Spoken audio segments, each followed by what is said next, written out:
Bobby one time there was a 1994 or 96 Grey Cup they played in Vancouver against the Boston team, and somehow or other I stumbled into it. We ended up on the 40-yard line. There were 7 goals in that, either 6 or 7 goals in that game, and 5 of them were sort of like right in front of us. One was at the other end. I'm just not, and after that, that was actually an exciting. I even got interested. I took Mitchell and Peter. After that, any other game I ever saw was not exciting. I went to 4 more. Couldn't get it. I sat in the owner's box at the stadium with Bobby's invitation, and the food was good. The food was great. Anyway, not to insult. So you came from Saskatoon. When did you move to Maple Ridge? See, we're getting right back to you. I've been talking too much. No, that's all right. We moved out, actually, to BC when I was 9. Okay. We lived in But you did Cloverdale. do some performing in Saskatoon. Didn't you sort of start there as a kid? Well, Is that what I heard? Yes, I did, but if you can call it that. I mean, they used to have radio shows. That's what I thought. You could go down to, sometimes they would, and I think it was on Saturdays or whatever, they would have you could go and go to the studio. Sometimes it would be held in the studio. CFQC, was it? I was 9 years old. I don't know. Okay, I just want to know. But I know. Sometimes they would have it in a strip mall or whatever, and you could walk up to the mic and you could say a poem or just say hi to your mom and dad or your best friend or do whatever. And I would always go down and sing. Mm-hmm. And sometimes they would do it in the radio station. And I remember one time I went down at the radio station and there were a couple of guys sitting there playing guitars, and they were just waiting for their turn. And it was my turn, so I get up and I start singing this song. And it was, of course, something that was on the radio at the time. Something like Young Love or something. And was their song? No, Young Love was Elvis. And I think it was something like that. And these guys started to play guitar. Along with you. And I had never had anybody accompany me. Never had a background. I thought that was just the most magical thing I'd ever heard. How did they know how to play that song? Yeah. And how could they do it in exactly the same key that I was? I knew nothing about instruments. So who were they? Oh, I have no idea. You still don't know? No, they were just 2 guys that wanted to come down and play. But I could hardly pay attention because I was so enthralled with the fact that these guys were playing guitar right along with me, both of them. And you were hooked to that point. Oh, it was wonderful. So then you moved to, well, I'm just going to digress for a second because Glenn Lee's, Christopher, I can't remember either of the other names now. I apologize. Anyway, Glenn Lee's and so on from Regina had a group called the Talisman. Oh. The lady and the guy are married now, and they live in Victoria, and he was the town planner. I apologize if you happen to see this and I've forgotten your name. I could go look it up on my database. Completely forgotten. Anyway, because we did hootenannies and stuff like that too, and I used to do, when I was 10, a school report from CKRC in Winnipeg and CJLB. So I've been doing little tiny things since I was 10 years old. I've been 56 years. And I guess it was the absence of that's got me doing this. But we start there. That's a good place. And remember I said Linda May, if you're watching? Yes. Linda May was from Regina. She married a hockey star, Norm Baudin. Her daughter married Bobby Hull's, or Gordie Hull's son, Bobby, I think. And, they're split now.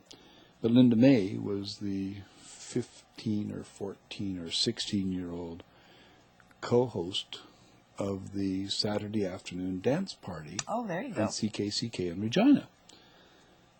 And it's amazing how all this stuff comes back, right? And I was doing a program with Fred Snyder on 600 AM. And this phone call came in with a lady from Florida, and after I'd answered her tax question, she said, "Is that David Ingram from Regina?" And I said, "Yes." She says, "Oh, this is Linda May!" You have to be there, Dave.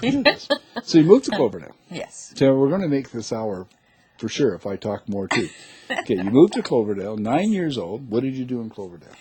Just was being 9 years old. We were gee, how many kids were there then? We lived in a little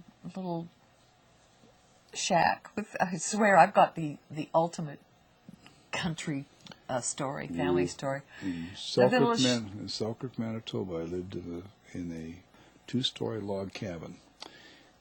And if you want to talk about a shack, yeah. that's it. But go ahead. And there was, coal and wood stove, and we would have the big tin tub in the middle every Saturday, and we'd all use the same water. Where was there an actual indoor plumbing toilet too? No. Oh, you didn't have it. No. Okay. But my log cabin had a partition, about a 7-foot tall plywood partition built in the middle of the living room, and outdoor. It was an 1868 or something rather construction. And it had a sink and bathtub and deal. And my mother taught piano lessons, and sort of like that piano over there. And kids would come for piano lessons, and they were sort of like there was this little thing. And that was really funny. So you were. That doesn't sound. Well, we you were had po. a house. We were po, as they say in Tennessee. We were po. Dirt poor. Okay, maybe. But Bobby Ackles again, Yes. right? Do you know that when he and his family moved to Vancouver, that they lived in a tent in Stanley Park for 6 kidding. months? I did not know that. They did. Bobby Amazing. Ackles, who rose to be Football Hall of Fame, general manager of the Bees. There's some great stories out there. Oh, I know. So and then you moved to Haney, or you moved someplace else? No, moved to Surrey next. And we had a bathroom in that place. You had a bathroom but in we that did one. raise chickens in the backyard. Okay. Yeah. That's a good deal. And it was not so different. I mean, even, I won't jump too far. Well, I will for a second jump ahead. Living down in Tennessee for 21 years. When I came back, the change was absolutely phenomenal up here. But anyway, to go back to then after Surrey, we moved to Maple Ridge. So you moved to Maple Ridge. And did you perform in Surrey and Cloverdale? Or? I did in church. Mm-hmm. In Surrey, I did in church, and then some in school, but more so when we moved out to Maple Ridge. That's when I really started singing. Maple Ridge, because that was your audience that showed up at the act when you started. You picked a cool place to do a first-time show in 15 years. It was fabulous, and do you know, I was so, I mean, it's just, when you're young and you're sort of racing through your life, you things happen to you in your life and you appreciate them, but not like when you get older. There were 2 people. You know what I mean? I know what you mean, being 60. I got my second old age pension check 2 days ago. There were 2 people that flew up from California for I that remember show. that, because you mentioned them from the audience. There was somebody that flew in from Montreal just for that show. I mean, is that an honor or what? I mean, I was did they go blown to Calgary away. too? No, but there was a girl that flew in from Calgary who just to see the show, and she also came to the Calgary show. So that was, But the guy who flew from Montreal, oh my gosh, it was awful. He flew in, there was something wrong, something held the plane up, and I don't know whether it was weather or something did, never made the show. Ran from the airport, his friend picked him up, left his luggage there because he wanted to see the show so badly. And it was rainy. Remember that? Oh, it was that miserable. was one of the most miserable nights in the world. And I had what was wrong with me? I had a sore foot of some sort. I could hardly walk. So Richard was running errands for it.